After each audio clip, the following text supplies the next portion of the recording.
Today is our first day exploring Varanasi, the spiritual capital of India, the land of magic. During the day, we'll be headed to the new Vishnawath Temple located in Banaras Hindu University as we search for some peace away from the city. In the evening, we'll head north to Dakshin Swargat, the Ganga Ghat, to watch the evening ritual, the evening Aarti, as we immerse ourselves in this beautiful culture. Join me as we explore Varanasi and uncover its contradictions and its beauty. Headed to the hostel. Just finished the tuk-tuk from the train station. Going to our hostel. Gonna look for some good lunch. Then try to see if we can catch some temples or some of the ghats at night. Hey guys, going to BVU, one of the universities here in Varanasi. Gonna look at one of the temples. It's one of the famous temples here. I'm with some people from the hostel, some fellow travelers, so it's nice to be with some fellow travelers for a change. Some people who can also speak English with me mostly and are also looking to explore India and haven't experienced it before. I really like my hostel. It's quite clean and there's hot showers. The common area is quite nice, brightly lit, lots of wind. I had a really good lunch. And I just feel a lot more refreshed than when I was in Kolkata, which is a bit hectic for me. So yeah, I like this slower paced, more rural nature vibe a bit more. And I'm in travel mode now, bro. I'm relaxed. I'm ready to enjoy the temples. I also met this really cool dude at the hostel, the startup founder, and got to chat with him a bit. So it's always great to meet. It's always cool to meet interesting people along the way who are from different backgrounds, different countries, but have the same passions and the same ways of thinking. So yeah, hopefully the temple there is nice. Then hopefully I can show you some other nice things here. Let's go, cholo. BHU, or Banarasi Hindu University, is one of the largest residential campuses in Asia, housing over 18,000 students. It's located on the southern tip of Varanasi near the Ganges River, and it's definitely one of the things you need to visit if you have time in Varanasi. What I love the most about the campus is it's very refreshing. It's very beautiful. There's a lot of trees, there's a lot of greenery, and there's a lot of these open spaces where you can just take a picnic, play some cricket, just chill, and get away from the city life. It's a beautiful campus, and the streets are wide and pretty empty, so there's not a lot of honking, there's not a lot of traffic, so it's very refreshing. It's my first cow in India, guys. Unfortunately, I think it's eating through garbage. So maybe there's not a lot of food in the area. Bye, cow. Bye-bye. Hey, cow. Lovely day. In a few minutes, as we walk ahead, we'll be approaching the Shree Kashi Vishnawath Temple. This is a temple dedicated to Vishwanath, which, if I'm right, is an incarnation of Lord Shiva. There's actually 2 or 3 of these in Varanasi, and there's an older one, an original one that dates back way long ago, because Varanasi is one of actually the oldest cities in the world, and India is one of the oldest civilizations in the world. So we'll be headed first into the newer one and show you how that looks like in a bit. About to enter the Shree Vishnawath Temple in BHU.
India, the land of magic.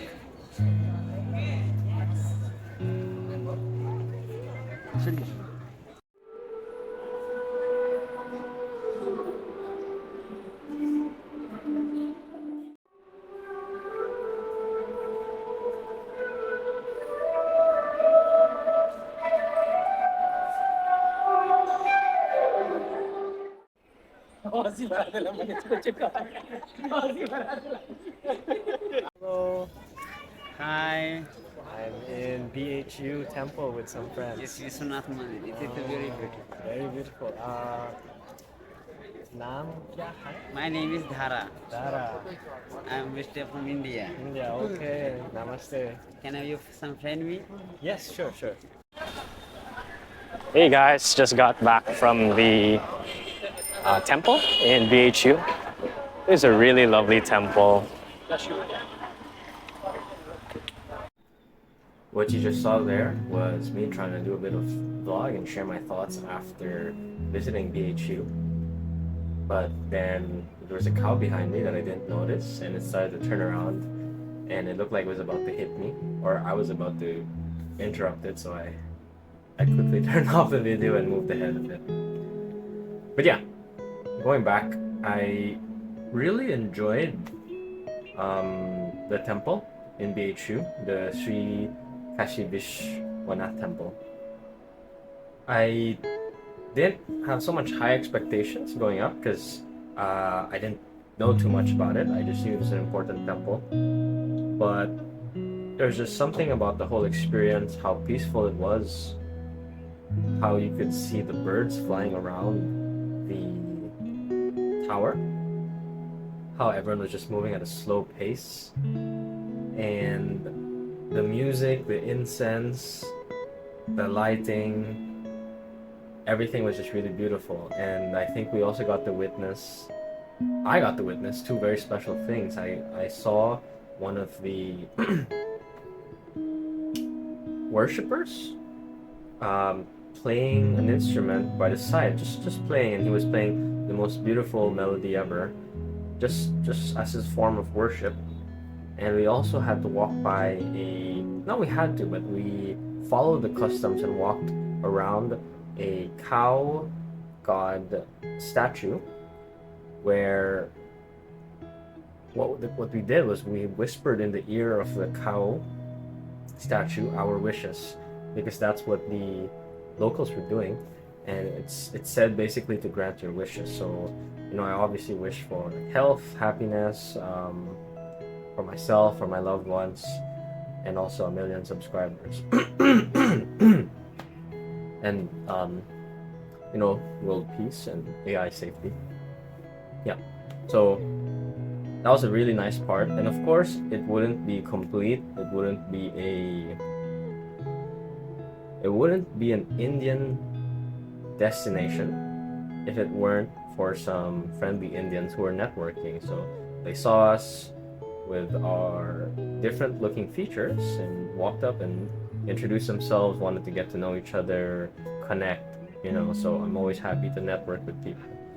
And yeah, overall a very lovely experience, low-key underrated, but definitely one of the highlights, the highlight I think of this day. And I would definitely recommend you guys to do it as well. So the Hindus worship cows here in India. That's why no one's trying to attack this cow. It's just in the middle of the street. And this is a British guy. Okay.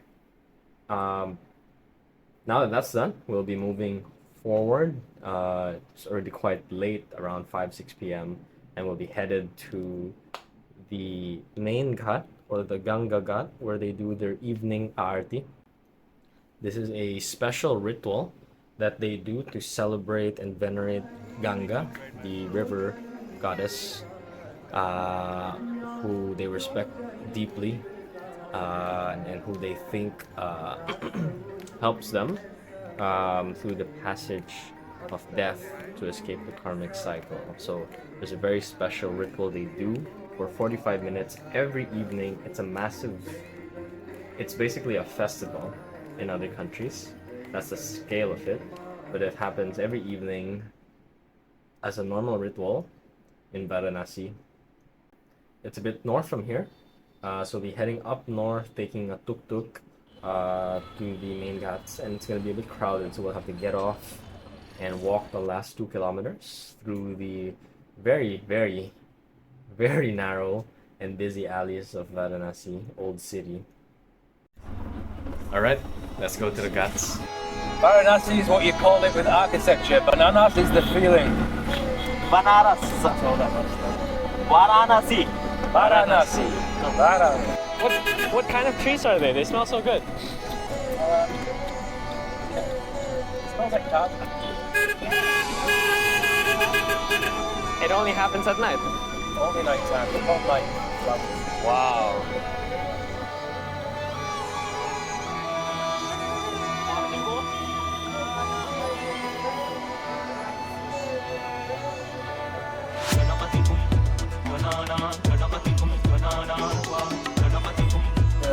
Babalasi, most famous yogurt in Varanasi.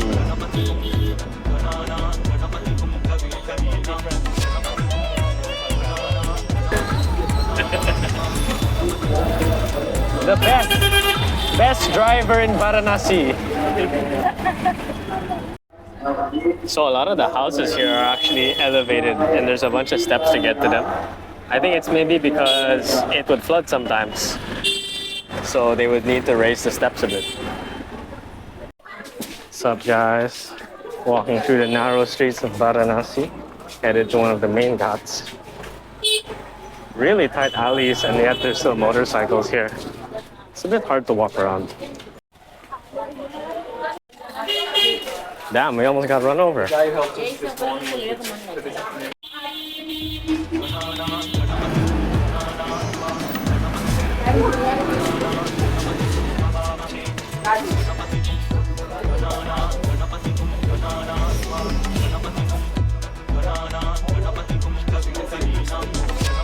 Yeah.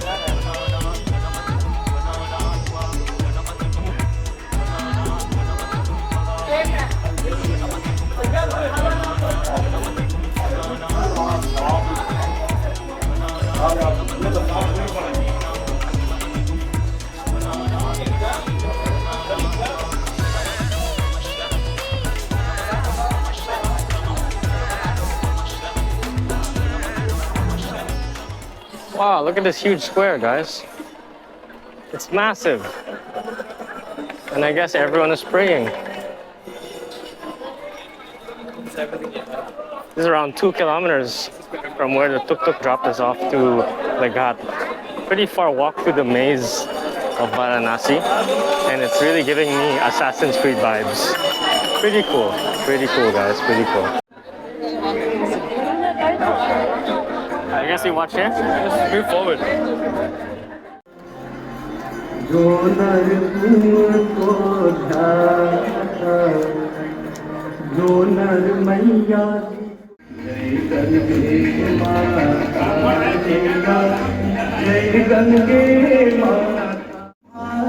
need to upgrade, man.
You happy? Happy. You happy? And what you like? You give money. No like, no problem.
Hey guys, just finished the evening aarti, the famous Ganga aarti. It's a ceremony that they do every night here by the Ganges rivers. One of the biggest ghats, or a ghat is basically these steps that lead down to the river. One of the biggest ghats and one of the biggest ceremonies. And man, it's crazy, man. Like it's so many people watching these priests, I guess dance or say some prayers, do some things with their hands, basically, moving around this incense or this plate of fire. And I don't know, man. I've just never seen anything like this. It's so interesting. You got these huge steps, this huge building, and it really looks like we're in Assassin's Creed, you know, or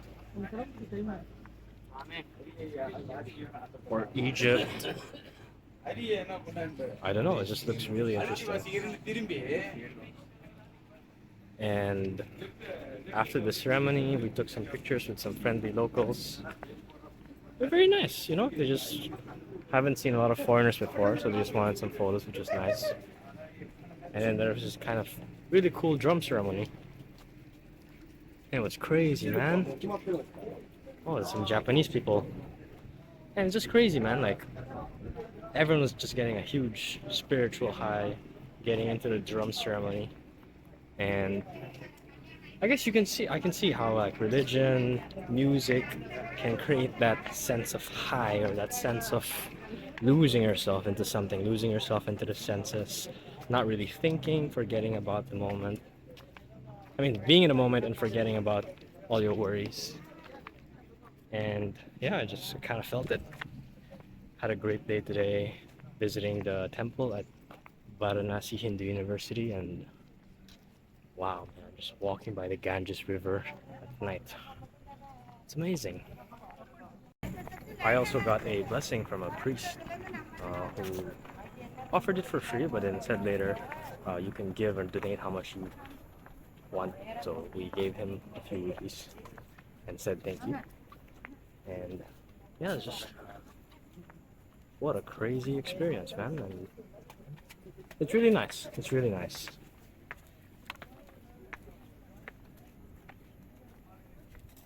I guess I'm getting that feeling, you know, where I feel like the world is so big, you know, and the cultures are so different. People are so diverse. People believe in so many different things. People have different ways of living. So, yeah, man, just woof, really cool. Really glad I got to experience this. And I actually hope more people can kind of experience this in a safe way, obviously. So hopefully it gets safer for people and cheaper and more accessible for people to travel to India and try some of these things. So yeah, walking by the Ganges River at night, back to our hostel. All right, time to end this very beautiful and crazy day with some nice dinner at Angiti restaurant just across our hostel near Asigat. Check out the food. Special dum biryani and thali. Damn, what a feast!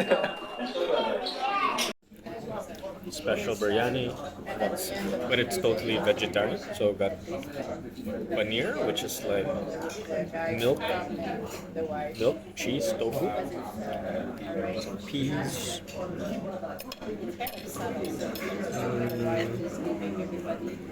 zucchini, lime, tomato. So you spend a few hours there every day, or just a few hours? String beans, kangkong. Banana lassi, it's a type of yogurt similar to the Greek yogurt, but it's also like a juice.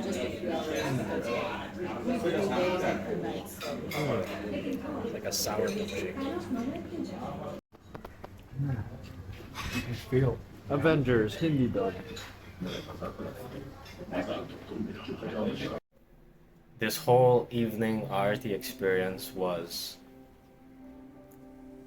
nothing like I've ever experienced before. I don't have the words now, and I don't know if I ever will, to describe it, but it was just such a spiritual and sacred experience, like hearing thousands of people singing, chanting, clapping for 45 minutes in tune with this very beautiful melody, this beautiful prayer, chant, song. While you could smell incense in the air, you could hear the sound of cymbals smashing together. You could see these beautiful torches being moved around, this incense being moved around in a very rhythmic, special kind of pattern by the priests. You could see, I would say, definitely a couple dozen of boats filled with people, both locals and tourists alike, watching the art from the other side. And even the whole drum ceremony that we just happened to walk into, with just a huge crowd, and in the middle are some priests just going crazy, having the time of their lives, playing the drums, hitting the cymbals, and playing some kind of trumpet. And it's a lot, like there's a lot happening at the same time. In some sense it's messy, there's a lot of sounds, there's a lot of smells, there's a lot of people, there's a lot of pushing, but it's also sacred. And I don't know if I've ever seen that. Usually the things that I've seen that are sacred are more quiet and more simple, but there's like so much going on, such a massive festival, and yet it's kind of united by this theme of worship towards the Ganga goddess, the Ganga Aarti. And you can see it on the faces of the locals who complete the ritual, who complete their Aarti, how happy they are, how serious and focused they are on the worship. So I think as I spend a few more days here in Varanasi, and I have 5 days here, I'll be getting to learn more and visiting this Aarti a second time to try to understand it, maybe capture its essence a bit more. But there's this thing I'm seeing with Varanasi, and I view it as the land of contradictions, where you've got busy streets and very big sacred parks and temples. You've got loud festivals and noise, but at the same time silence and sacredness just happening at the same time. You've got one of the most polluted rivers in the world, and it's also one of the most sacred, where locals or Indians regularly bathe in its water, drink it, wash their face in it. And it's just so rich and full of contradictions, and these different forces and these tensions all just living together, these different minorities, these different groups, different beliefs. And yeah, that's what happens when you're one of the oldest continuously lived cities, and just such a such a special place, such a rich place. And it's very hard to kind of put your thumb down on what it is. It's just, there's a lot, man. There's a lot, and I've never experienced anything like it. And what a beautiful first day in Varanasi is what I would say. And I hope I get to learn more, and you guys get to join me as we explore a bit more of Varanasi through my eyes. Chalo. See you in the next one.